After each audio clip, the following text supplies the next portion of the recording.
बार और अच्छे से समझ लो। चलो देखो, भारत की अक्षांश और देशांतर स्थिति। हाँ हाँ, अपन भी नए हैं इसमें। ओके, तो भारत की अक्षांश और देशांतर स्थिति है ना, वो है कितनी, 8 अंश 4 डिग्री से 37 अंश 6 डिग्री और 68 अंश 7 डिग्री से 97 अंश 25 डिग्री। अब ये चीज़ होती कहाँ है, मैप में देख लो, बहुत कम से कम समय में बता रहे, जल्दी जल्दी बताने की कोशिश कर रहा है। इंडिया का मैप है, यस सर, है ना। तो जैसे हमारे घर का एड्रेस होता नहीं, दोनों जन बहुत ध्यान से सुनोगे, घर का एड्रेस होता है, हम घर के एड्रेस में लोगों से क्या पूछते हैं कि भैया वहाँ जाओ, वहाँ से ऐसे जाना, ये एड्रेस हो गया, ये है ना। मगर जो डाक आती, डाक कैसे आती, उसमें कुछ लिखा होता है, है ना। हाँ, जैसे मकान नंबर लिखा होगा, गली नंबर लिखा होगा। अपने एमएलए में तो आसानी से जाएगी, लेकिन यदि सिटी में रहोगे तो आपको गली नंबर पूरा एड्रेस होगा नहीं। ऐसे ही हमारा इंडिया का एड्रेस है, हमारे इंडिया का एड्रेस है। एड्रेस क्या है हमारे इंडिया का, देखो यहाँ से मैप दिख रहा है पूरा, उत्तर से दक्षिण, पूरब से पश्चिम, हाँ सॉरी, पूरब से पश्चिम, उत्तर से दक्षिण। चलो पूरब यहाँ होता है, हाँ पूरब इस तरफ होता है, भाई अपन ने कई बार देखा है, पूरब से पश्चिम, उत्तर दक्षिण। चलो देखो, हाँ अब हमें ये कैसे पता चलेगा कि ये 8 अंश की रेखा कहाँ है, तो देखो इधर ध्यान से, ये दिख रहा है 8 अंश की रेखा, यस सर, 8 हाँ 8 अंश 3 डिग्री, ये लाइन दिख रही है, ये है जो आड़ी रेखाएं दिख रही हैं, इनको बोलते हैं अक्षांश रेखाएं। क्या बोलते हैं, अक्षांश रेखाएं, ये दिख रही देखो। और ये सभी काल्पनिक रेखाएं हैं, रियल में ये कहीं नहीं बनी होती। सिर्फ काल्पनिक का मतलब समझ रहे हो कि सिर्फ दिखाने के, मतलब नक्शे में एड्रेस बताने के लिए, ठीक है। काल्पनिक रेखा, ये आड़ी रेखाएं जो हैं अक्षांश रेखाएं, और जो खड़ी रेखाएं जो हैं वो है देशांतर रेखाएं। बात क्लियर, यस सर। आड़ी खड़ी, अब इन्हीं से हमारे भारत का एड्रेस पता चल रहा है। अच्छे से देख लेना, एग्जाम में लिखने के लिए यही वर्ड यूज करोगे।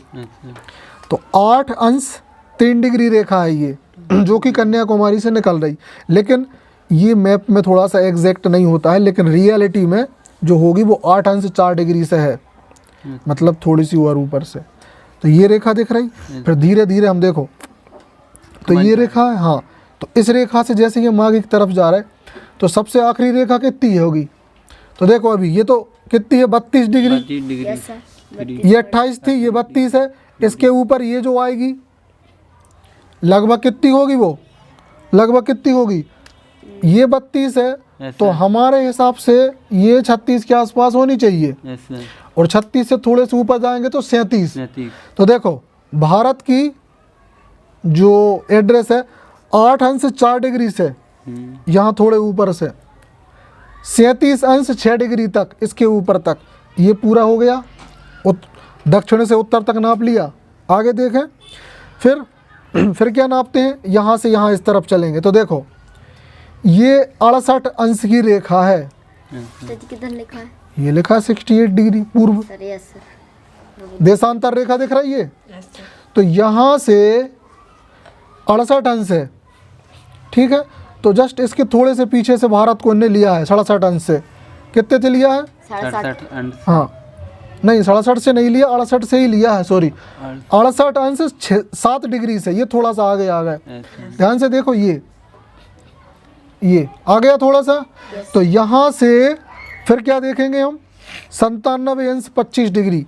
तो देखो 68, 72, 76, 80, 84, 88, 92, ये 96 देख रहा, 96। तो देखो 96 लाइन ये निकली है, ये निकली है ना, हाँ 96 लाइन दिख रही है। तो ये निकली है 96 लाइन, और इस 96 लाइन के इस तरफ यहाँ पे आता है कितना, 97 अंश 25 डिग्री।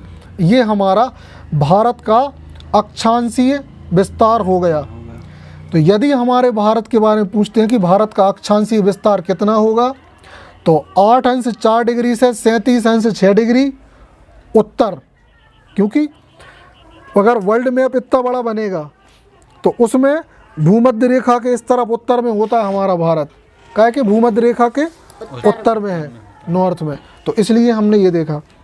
और अब वो वर्ल्ड मैप में बताना पड़ेगा, ठीक, वो देख लेना, वर्ल्ड मैप में बता देंगे। तो ये हो गया 8 अंश 4 डिग्री से 37 अंश 6 डिग्री, और 68 अंश 7 डिग्री से 95 अंश 25 डिग्री। क्लियर? भारत का अक्षांशीय विस्तार समाप्त। क्लियर? चलो नेक्स्ट देखें।